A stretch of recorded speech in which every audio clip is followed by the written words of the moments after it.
I'm Sue Shortland, and I currently work as a senior lecturer in HRM at the University of Westminster, and I hold the Professor Emerita title at London Met as well.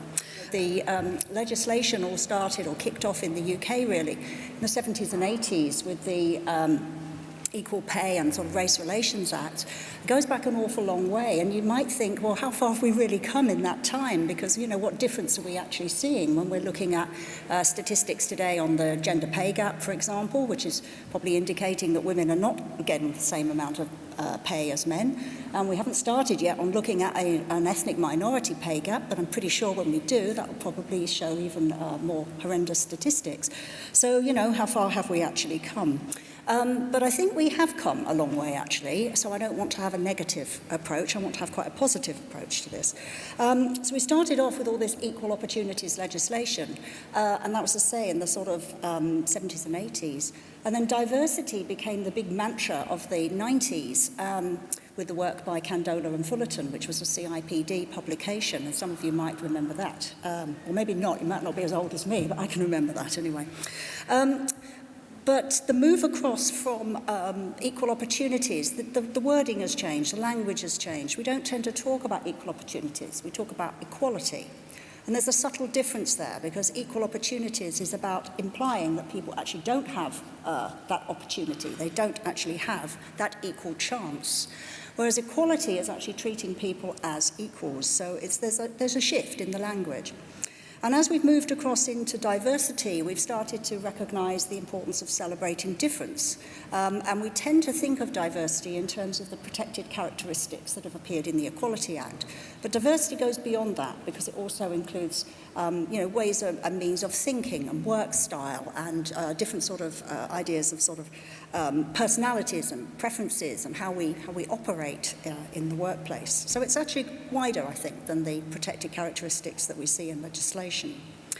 So we've moved away, I think, or we're trying to move away anyway, from a very basic equal chance perspective, which is giving everybody an equal opportunity to participate, into what has become known as sort of an equal access agenda. But what is access? It's all very well saying that you've got minorities being able to access the workplace, but what are they actually accessing? Are they actually accessing equality in that workplace?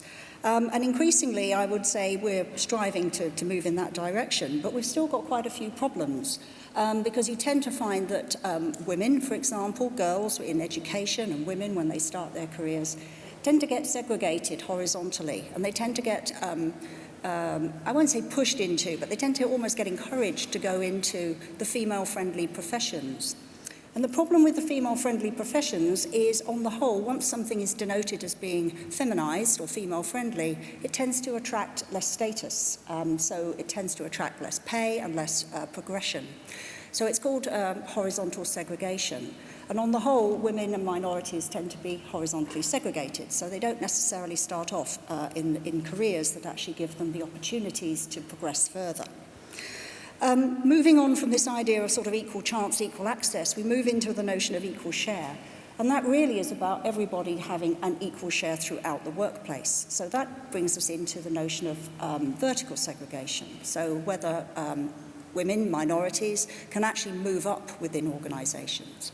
And one of the sort of real problems of the gender pay gap that we see today is that, on the whole, it's driven by the fact that minority groups, in this case women for the gender pay gap, tend to be horizontally and vertically segregated. So they're not in the professions that earn the most money, and they don't have equal ability, if you like, to move up in organisations through various problems. Some of it is to do with the careers that they've chosen because they've been set on those paths in their school lives, and others are to do with blockages within the workplace itself. I said I didn't want to be negative, though, because I want to actually move across to this notion of inclusion, because I think we have shifted our thoughts, and I think it's quite interesting to see how the language has changed.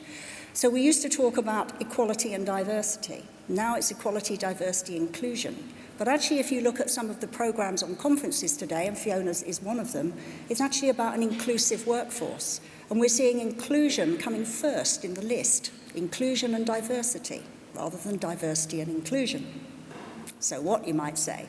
But inclusion takes diversity a lot further, because it's all very well having diversity. You can recruit for diversity, but what do you do with it when you've got it? And if you just segregate people and you don't actually give them full opportunities to move on in organisations, you haven't really achieved terribly much. So inclusion really is about ensuring that everybody does have not only the equal chance, the equal access, but also the equal share.